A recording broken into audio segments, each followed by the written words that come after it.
They're not here. Where are they? Dubbo. There was a moment's pause. When will they be back? No idea. One brow lifted, a questioning light in his eyes. Are you always this helpful? Only when it's part of the job, she said, with a politeness that was nothing more than lip service. His jaw set. Look, I'm a friend of Linda and Hugh's, and... Her heart thudded. A friend? Yes, you and I went to boarding school together. Oh, I thought... She stopped. Perhaps Linda and Hugh didn't want it known yet that they were selling. Yes? It doesn't matter. It all made sense now. She could easily see the two men being friends. Hugh's parents owned a cattle station, but Hugh had been more interested in business than the land, and had bought the motel for him and Linda. Did this man own a cattle station too? He certainly looked like one of the wealthy landowners. The name's Kirk, by the way, he said, snapping her from her thoughts. Kirk Deverill. His name flowed over her. Why couldn't he be called Bruce or Darryl? Something that didn't sound so masculine, or make a woman think about him as a man. She let out a shaky breath. I'm Linda's cousin, Vanessa Hamilton. He paused, as if putting the name to her face and liking what he saw. Then his eyes fell to her lips. I didn't know Linda had such a beautiful cousin. She gave a soft gasp.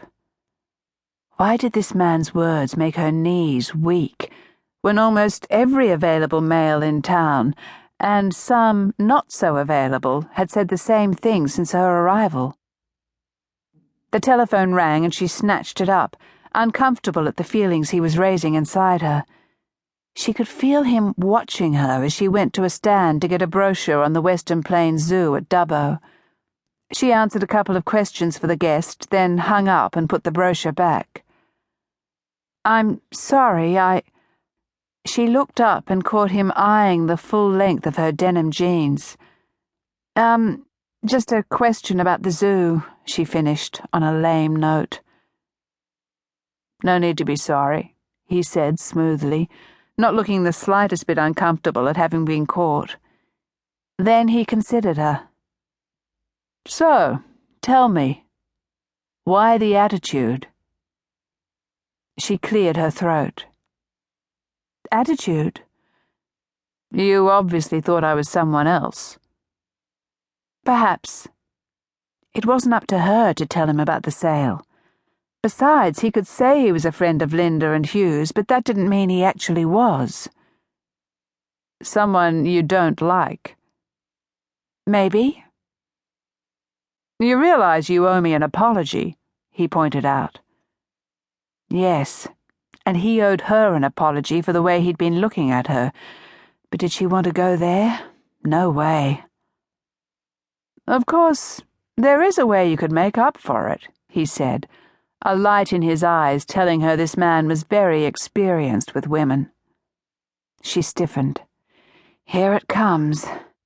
One sexist remark, and she'd tie him to a tree for the dingoes to eat. Have dinner with me tomorrow night. Dinner? Her heart jumped in her chest. I can't. I can't desert Linda and Hugh then.